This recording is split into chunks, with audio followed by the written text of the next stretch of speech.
Bismillahirrahmanirrahim.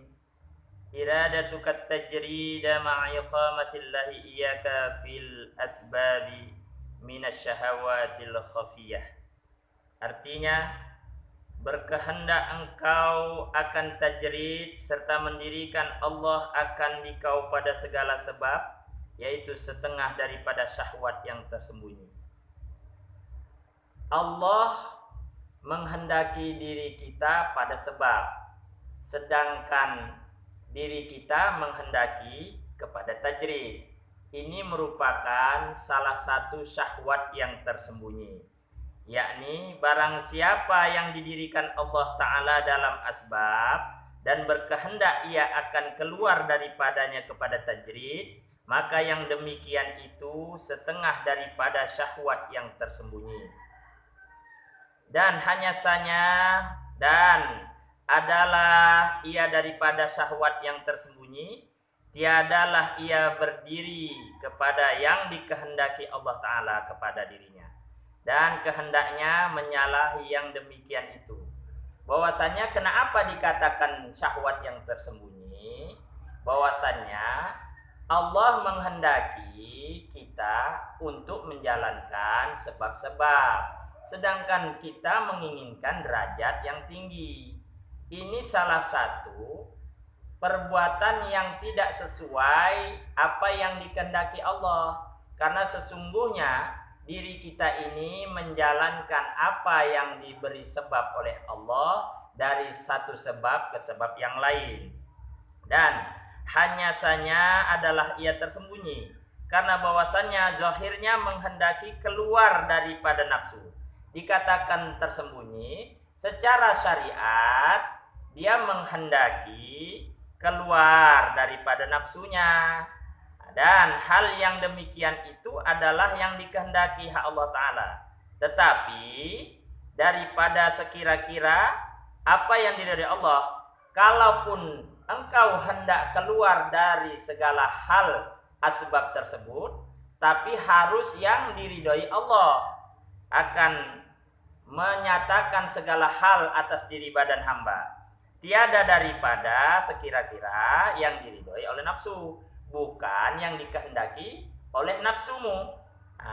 Dan yang diridhoi Allah akan dirimu, yaitu berdiri dirimu pada yang telah Allah dirikan atas dirimu daripada hal-hal kehidupan kita. Apa yang telah diletakkan Allah kepada kita pada hari ini. Pandang betul-betul bahwasanya ini Allah sendirilah yang meletakkan kita pada satu keadaan, dan Allah jugalah akan mengeluarkan diri kita dari keadaan tersebut. Inilah yang dikatakan Allah lah yang memberi sebab dari satu sebab ke sebab yang lain. Dan kata mu'alif dalam kitab Tanwir, bermula yang dikehendaki hak Allah Ta'ala akan dikau daripadamu itu bahwa engkau diam kepada yang telah didirikan Allah. Engkau diam kepada apa yang telah diletakkan Allah atas dirimu, hingga adalah hak Allah Ta'ala yang memerintahkan ia akan keluar, sehingga Allah sendiri yang menzahirkan, mendudukkan dirimu dari satu hal perubahan keadaan tadi. Apakah engkau sendiri yang bercita-cita di situ atau nampak secara batin? Allah sendirilah yang merubah dari keadaanmu. Apakah hal yang dari buruk kepada yang baik, ataupun hal-hal dalam kehidupan kita sehari-hari. Seperti yang memerintahkan ia akan masuk engkau kepadanya, sebagaimana seandainya Allah menghendaki kita untuk berbuat taat. Ini juga Allah sendiri yang menzahirkan asbab-asbab kepada badan hamba-hambanya. Dan kata Syekh Hijazi, bermula iradah itu 3 perkara. Pertama, iradatut tabi'. Yang kedua, iradatut tamani. Dan yang ketiga, iradatul haq. Maka yang pertama itu iradah yang takluk kepada bahagian nafsu dan keluar daripadanya itu wajib.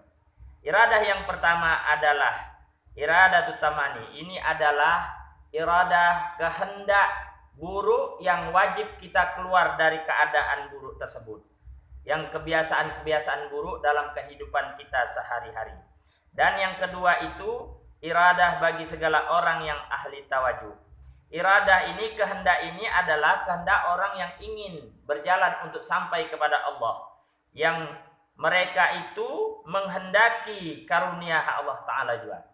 Nah, orang yang ingin sampai kepada Allah, mau tak mau dia harus menjalani iradatu, yang dikatakan iradatut tamani, yaitu dia yang harus berjuang, bertawajuh untuk sampai kepada jalan, kepada kehadiran Allah Subhanahu wa Ta'ala.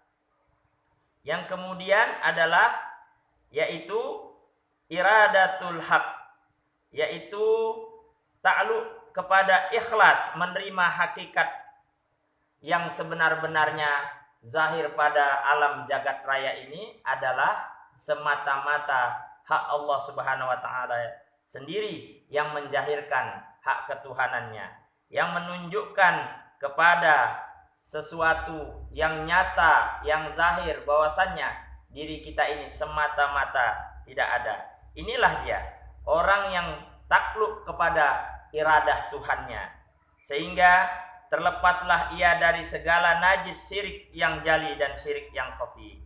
Maka syirik yang khafi itu seperti bahwa kau jadikan iradah bagimu. Syirik yang khafi itu engkau merasa ada kehendak atas dirimu. Nah, ini merupakan suatu hal yang dilarang dari orang yang ingin sampai kepada Allah Subhanahu wa Ta'ala. Serta Allah menghendaki kita untuk tidak memandang bahwasannya ada iradah dari diri kita sedikit pun. Atau kau lihat bagimu wujud, atau kita merasa memiliki wujud, ini juga merupakan suatu syirik yang khafi. Maka apabila telah ikhlas engkau daripada segala penyakit berpaling, kalau telah ikhlas, telah lepas mata hatimu dari berpaling memandang hak Allah Ta'ala yang nyata mentadbir atas dirimu itu, maka telah kau nafikanlah segala hukum maksiat. Oleh karena itu, kau tak akan lagi menjalani hal-hal yang dilarang oleh Allah Subhanahu wa Ta'ala. Oleh karena itu, pada sekaliannya itu, jadilah engkau serta Allah. Oleh karena itu, engkau akan senantiasa beserta Allah. Tiada dengan kaun, tiada dengan selain Allah. Kaun itu dikatakan adalah kaun, artinya selain daripada Allah. Dan mendirikan Allah akan dikau dalam segala sebab, dan berkehendak engkau akan tajrid, maka adalah yang demikian itu daripada lagi tinggal nafsu. Kalaulah engkau menghendaki ketinggian-ketinggian, sedangkan Allah mendudukkan engkau pada sebab-sebab, harus berjuang, harus keluar dari hal-hal tabiat-tabiat buruk, harus juga membawa perjalanan hidup kepada berkhidmat. Nah, ini kalau kita berkehendak kepada ketinggian-ketinggian, termasuklah dia kepada yang dikatakan nafsu yang tersembunyi. Dan daripada syahwat itu merupakan yang wajib engkau keluar daripadanya.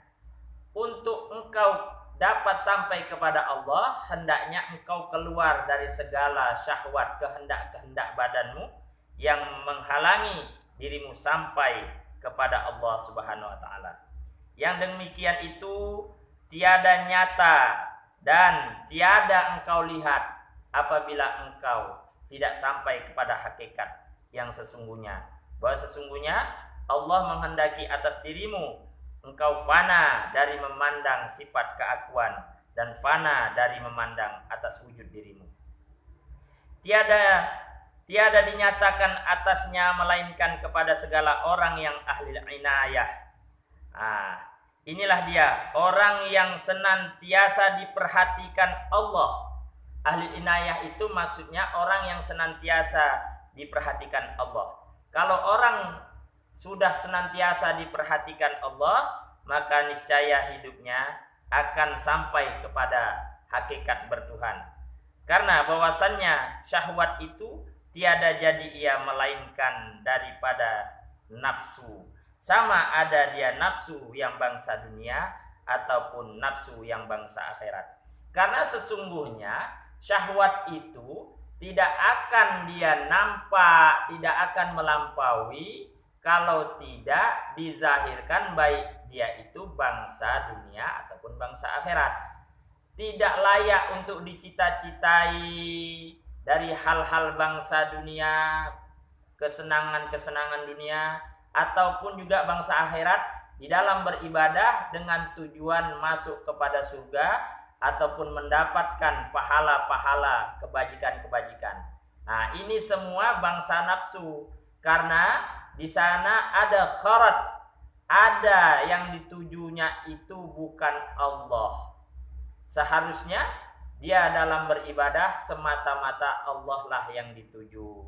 Semoga Allah melimpahkan rahmat kepada kita semua sehingga kita dapat sampai kepada kehadirat Allah Subhanahu wa taala untuk mengenal hakikat bertuhan sesungguhnya.